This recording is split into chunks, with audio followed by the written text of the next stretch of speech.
Hey guys, how's it going? DUJ2 here, and welcome back to Fortnite Save the World. And we have, you guys can't see it right now, but behind me it says 20 minutes until server shutdown. But, even though it's still 16 minutes right now until server shutdown, we got patch notes. And let me just say, oh boy, this is gonna get interesting.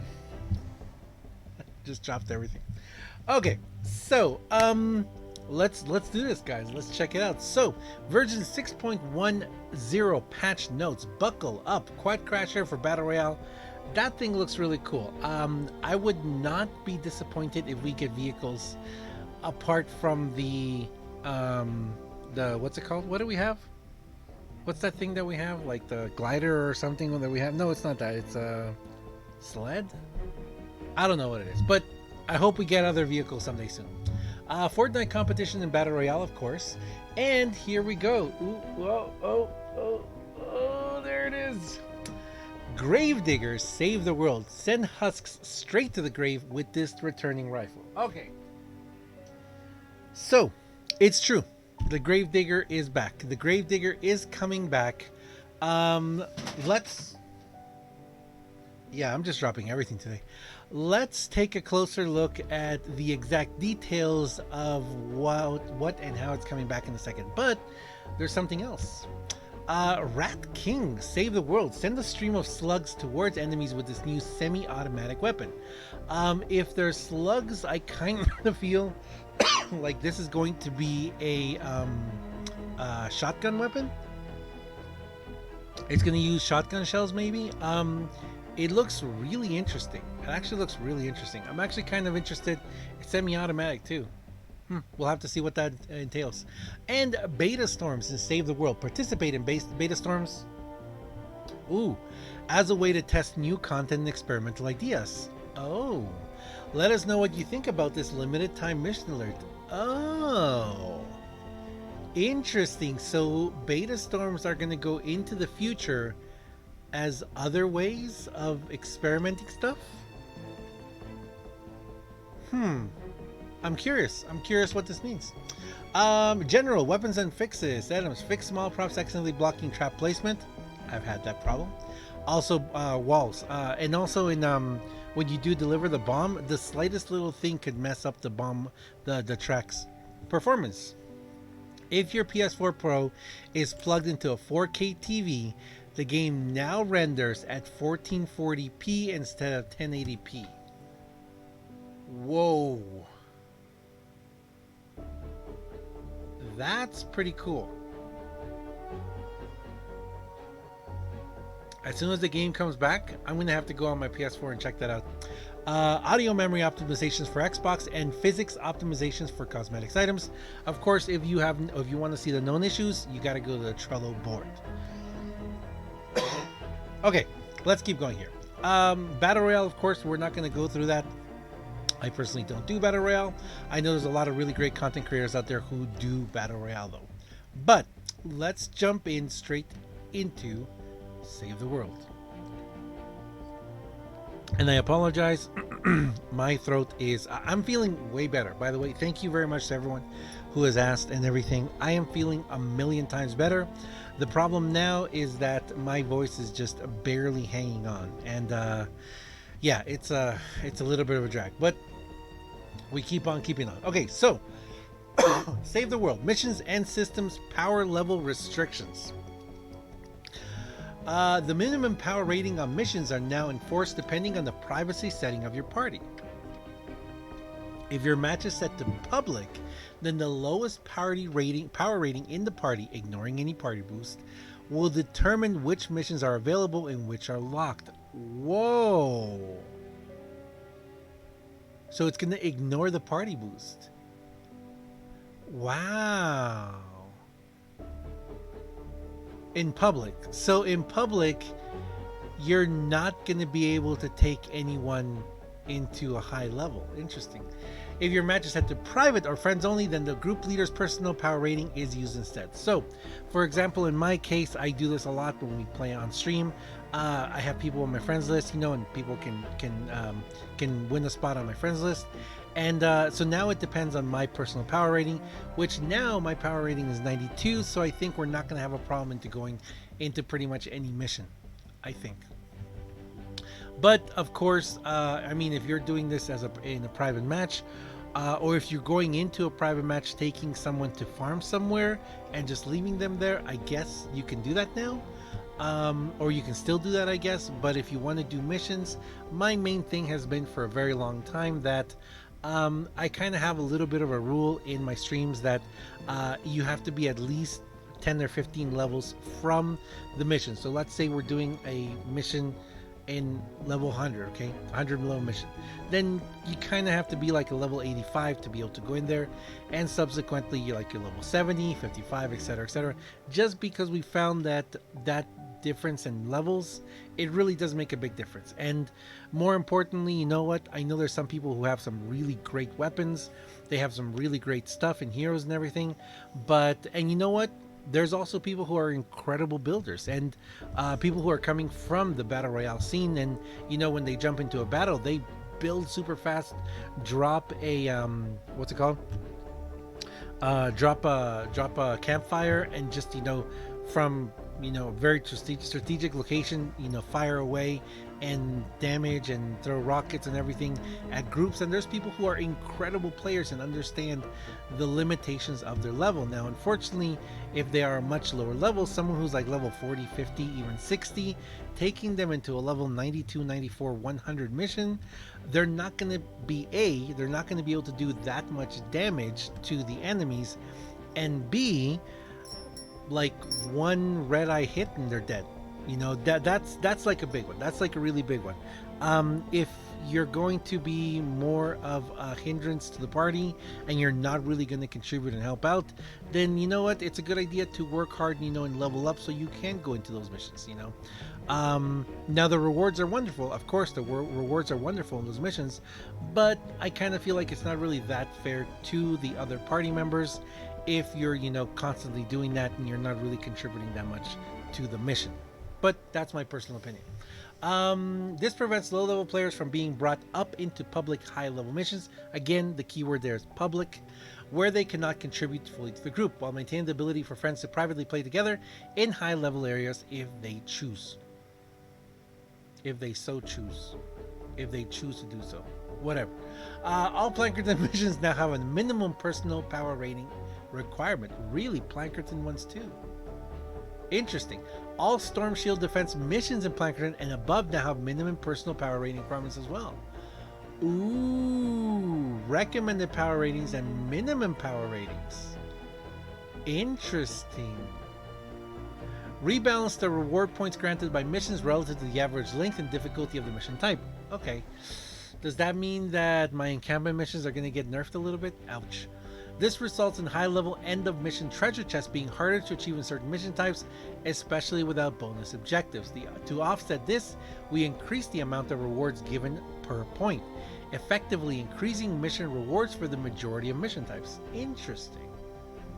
I kind of want to go into some Deliver the Bombs now and see how that works. Bug fixes. Portraits of someone special quest now uses the correct zone difficulty. Models that were intended to be invisible will no longer appear in game.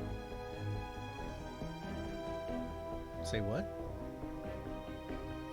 Mega alerts now have a chance to include a nature element modifier. Ouch. Fix an issue where some mission types have their rewards incorrectly limited. This issue resulted in many optional mission objectives increasing the treasure chest level displayed at the end of the mission without increasing the actual rewards granted to the players. Ah, nice.